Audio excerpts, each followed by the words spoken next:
Check करना पड़ता है। We are discussing displacement, right? Let us consider this example.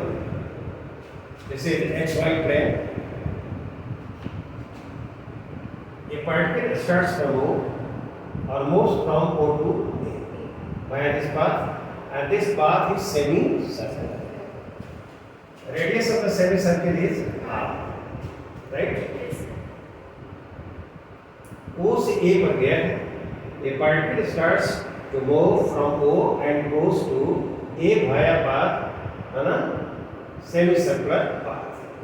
हमको जानना है कि उसका डिस्टेंस क्या है. बताओ तो. Distance travelled by the particle कितना है? Distance travelled by the particle. Travelled by the particle.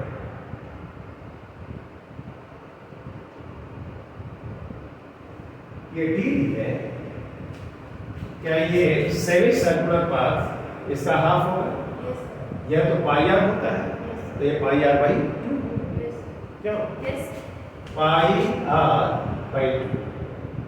ये डिस्टेंस है, राइट? ये this is the distance travelled by the particle.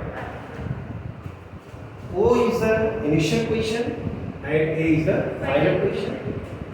और यदि हम O से A को ऐसे मिला दें, ऐसे करते हैं, तो O A जो होगा, this will give the displacement. तो displacement of the particle कितना होगा? Displacement of the particle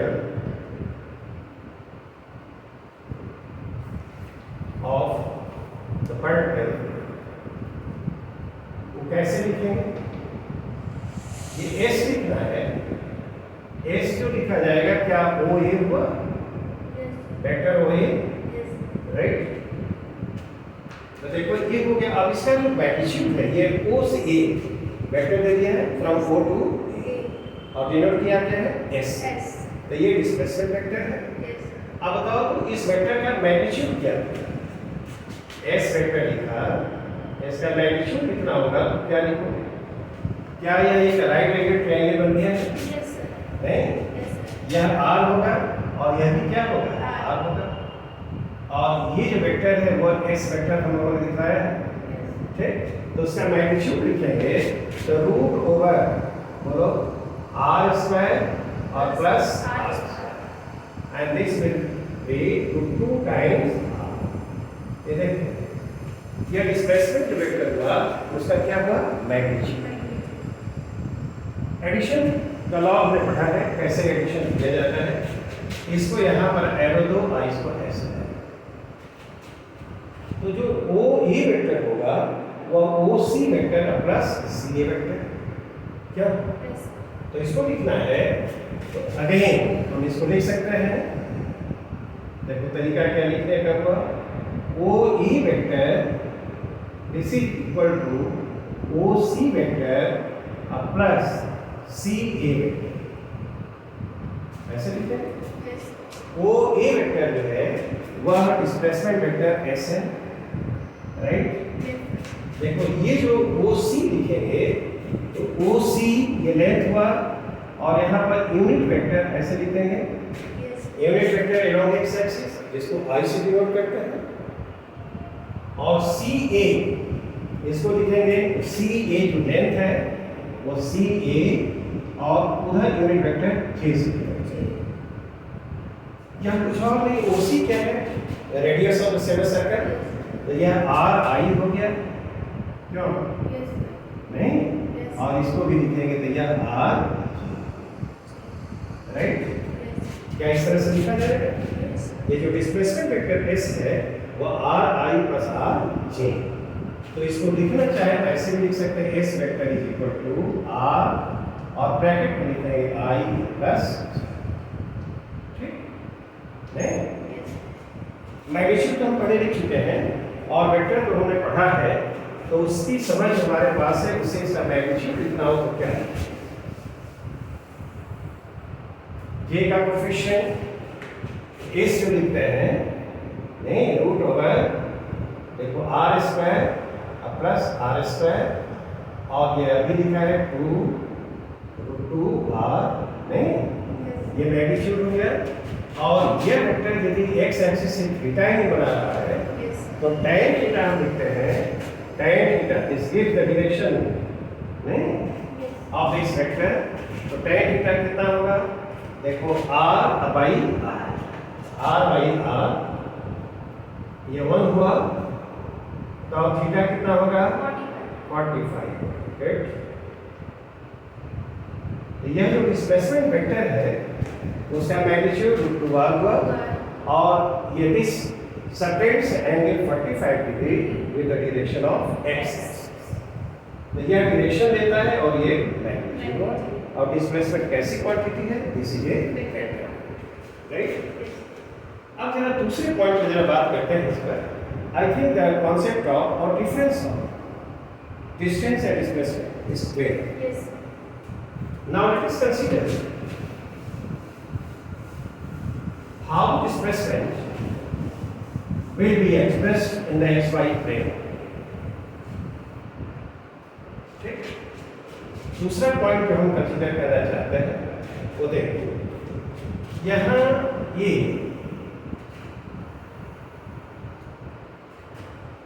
y और x, this is the xy plane, ये x axis, this is y axis, and a part is moving in this plane, और ये move कर ऐसे कर ऐसे कर। ये P1 इनिशियल पोजीशन और P2 क्या है फाइनल पोजीशन। नहीं, तो P1 जिसका कोऑर्डिनेट x1 y1 है, ठीक है ना, ये पार्टिकल का कैसा पोजीशन है, initial position.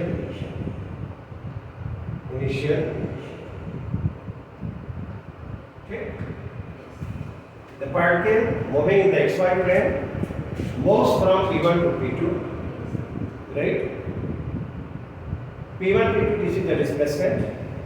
Okay, P1 is specified by the coordinates x1 y1. These coordinates are called Cartesian coordinates। ठीक, कार्टेशियन कोऑर्डिनेट्स को देखो, यहाँ से ये ऐसे लाइन खींच दिया और यहाँ से नॉर्मल इस पर, है ना। ये जो देख रहे हो थोड़ा सा इसको ऐसे ऊपर बना देता है, नहीं P2 पे ऐसे दिख रहा है। यहाँ से ये जो नॉर्मल A डाला दिया यहाँ पर और ये B ऐसे, देखो ये जो डिस्टेंस है यह x1 है, x कोऑर्डिनेट हो गया उसका, और ये जो डिस्टेंस तुम देख रहे हो यह y1 है। कोऑर्डिनेट का मतलब हुआ ये x डायरेक्शन में x1, y डायरेक्शन में y1, ये P1 का कोऑर्डिनेट हो गया। राइट, P2 जो देख रहे हो, P2 this is the final position और स्पेसिफाइड बाय x2 y2। ये this is the final position of the particle, and this position is specified by x2 and y2। तो ठीक उसी तरह से यहाँ से नॉर्मल डाल दो ऐसे, नहीं B ये C हो गया, और यहाँ से ऐसे इस पर नॉर्मल डालो y एक्सिस पर, और ये D है, नहीं तो ये देखो यहाँ से ये जो डिस्टेंस है यह x2 हुआ, और ये हम लिखते हैं ये this is y, right. x2 y2 are the coordinates of the point P2।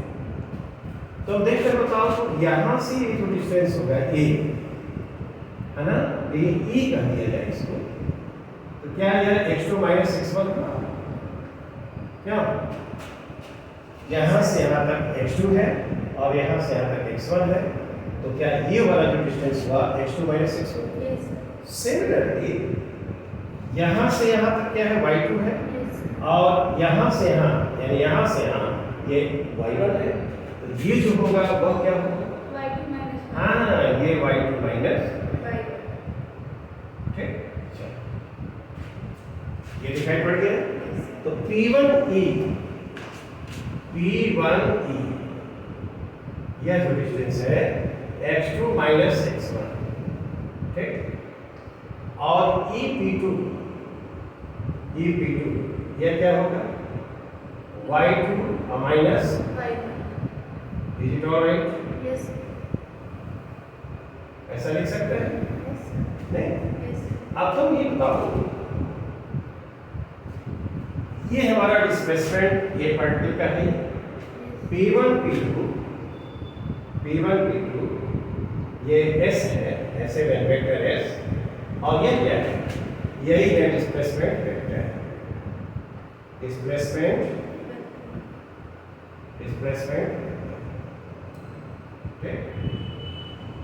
Displacement vector हो गया। This is the displacement vector, ठीक। अब हम इसको लिखना चाहते हैं, तो हमने बताया कि देखो ऐसे ये वेक्टर बना दो, ये वेक्टर ऐसे।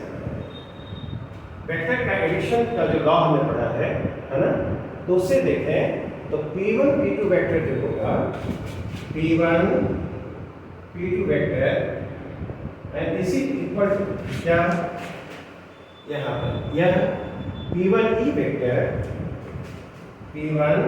E वेक्टर और plus EP2 vector, this vector plus this vector is this, ठीक। तो ये P1 P2 वेक्टर क्या है? S है। This is the displacement vector, तो ये डिस्प्लेसमेंट वेक्टर लिख दिया S, क्यों? डिस्प्लेसमेंट वेक्टर हो गया, राइट। P1 E वेक्टर जो लिखा, P1 E यह क्या हुआ? x2 माइनस x1, ये लेंथ हो गया, ये x2 माइनस x1 नहीं, और around x axis unit vector क्या लिखेंगे? r। तो P1 E वेक्टर लिखना है तो x2 माइनस x1 उसका लेंथ लिख दिया, I unit vector around x axis का लिख दिया, हो गया। अब इसको लिखना है तो बताओ वह क्या होगा? ये प्लस y2 माइनस y1 है ना, I से अराउंड यूनिट वेक्टर। तो ये जो कोऑर्डिनेट्स दिए जाए रहेंगे इनिशियल पॉइंट के फाइनल पॉइंट के, पॉइंट का मतलब पोजीशन पे, तो वो जो डिस्प्लेसमेंट वेक्टर होगा क्या उस तरह से एक्सप्रेस किया जाएगा? x2 minus x1 I plus y2 minus y1 j, ठीक। अब इस वेक्टर का यदि मैग्नीट्यूड हमको जानना है, मैग्नीट्यूड ऑफ दिस वेक्टर, तो बहुत आसानी से हम जान सकते हैं। Magnitude of this vector is written like this, है ना? क्या स्क्वायर रूट ऑफ बोलो तो इसका स्क्वायर प्लस इसका स्क्वायर, यह x2 माइनस x1 क्या इसका स्क्वायर हुआ, और प्लस बोलो y2 माइनस y1 का क्या। देखो तो यदि x1 x2 y1 y2 मालूम हो तो क्या इस डिस्प्लेसमेंट का मैग्नीट्यूड हम जान सकते हैं, ठीक। तो डिस्प्लेसमेंट तो वेक्टर क्वांटिटी है, तो मैग्नीट्यूड के साथ साथ उसका डायरेक्शन भी जानना होगा। तो देखो ये जो डिस्प्लेसमेंट वेक्टर है वह x एक्सिस से थीटा एंगल बना रहा है, ये theta, this is the angle subtended by the displacement vector. ये डिस्प्लेसमेंट वेक्टर को हमने यहाँ पर ऐसे दिखाया with the direction of x axis, ठीक। बताओ तो tan थीटा तुमको क्या दिखाई पड़ रहा है? दिस बाय दिस नहीं, तो क्या हुआ? y2 माइनस y1 नहीं, डिवाइडेड बाय x2 माइनस नहीं। तो यदि थीटा लिखना होगा तो हम लिखते हैं tan इनवर्स क्या y2 minus y1 by x2 minus x। Is it alright? ठीक है ना? तो यदि हमको x1 x2 मालूम हो, y1 y2 मालूम हो, तो डिस्प्लेसमेंट वेक्टर को हम जान सकते हैं उसका मैग्नीट्यूड यह होगा और डायरेक्शन, ठीक। अब जैसे मान लो एक एग्जांपल है, उसको इस तरह से इलस्ट्रेट किया जाए, बता दें इसको।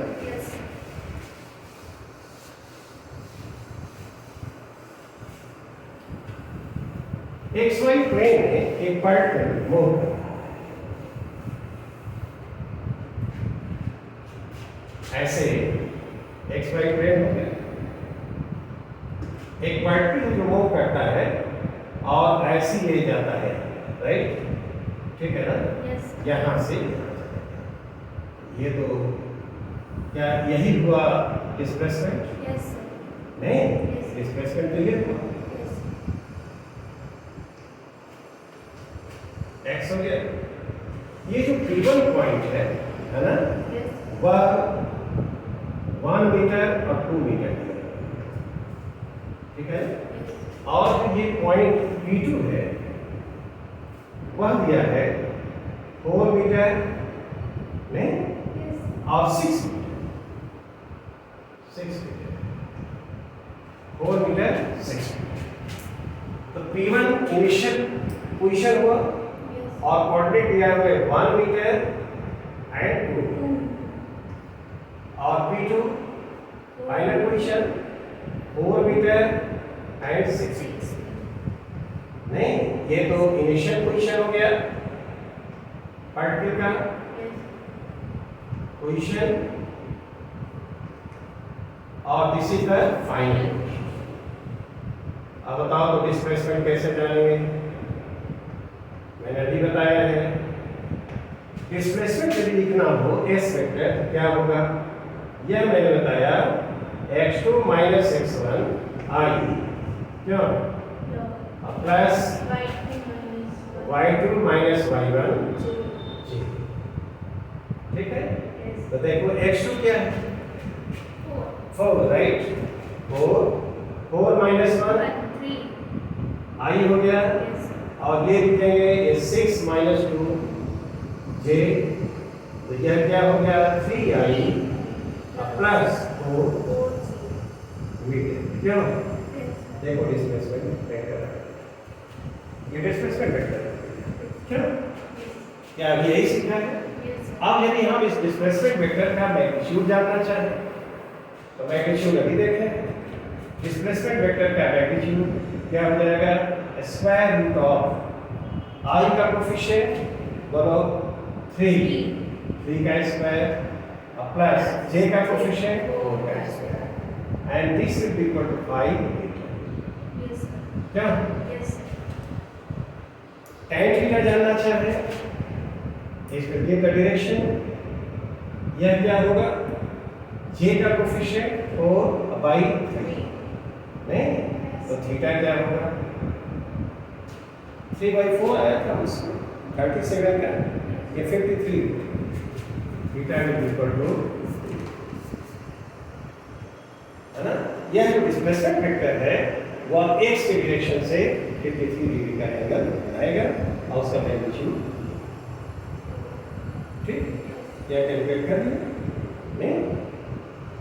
अब यदि हम लोगों को इनिशियल पोजीशन और फाइनल पोजीशन के लिए पोजीशन वेक्टर दिया है, तो how the displacement of the particle can be calculated, है ना?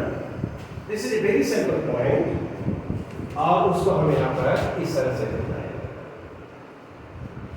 एक पार्टिकल एक्स वाई प्लेन में सपोर्ट कर रहा है, ये y and this is x.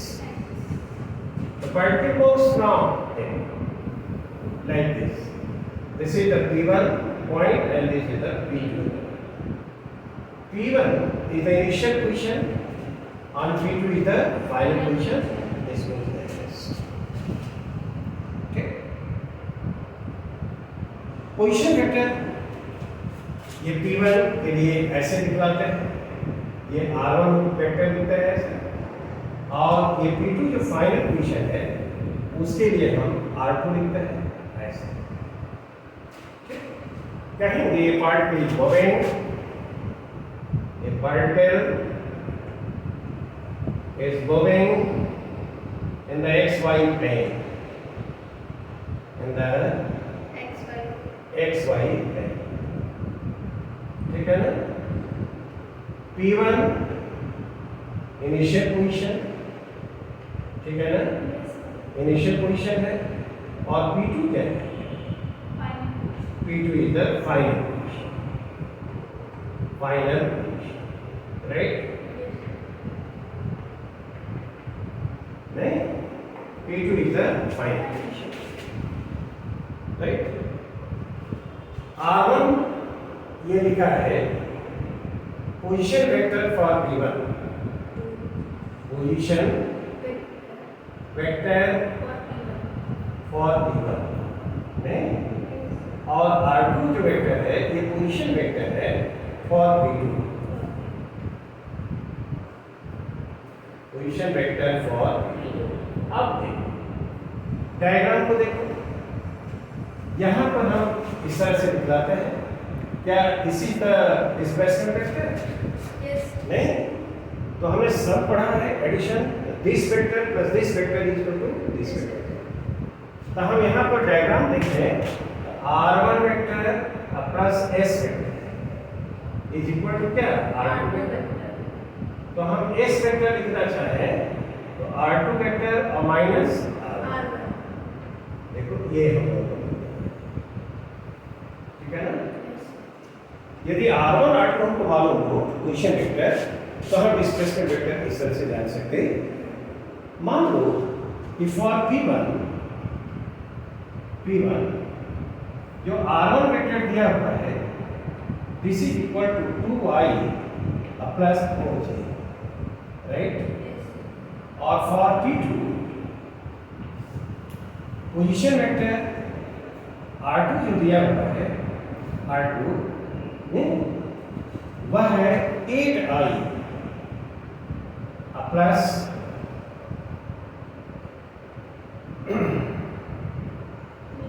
ये नहीं, इसको ऐसे नहीं लिखना है, हम लिखना चाह रहे हैं S6 12j, ठीक है? तो बताओ तो डिस्प्लेसमेंट वेक्टर जो होगा वो क्या लिखेंगे हम?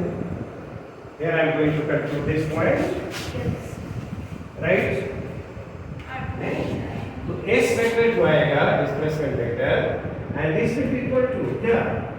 R2 vector minus R1 vector, and this will be equal to 8i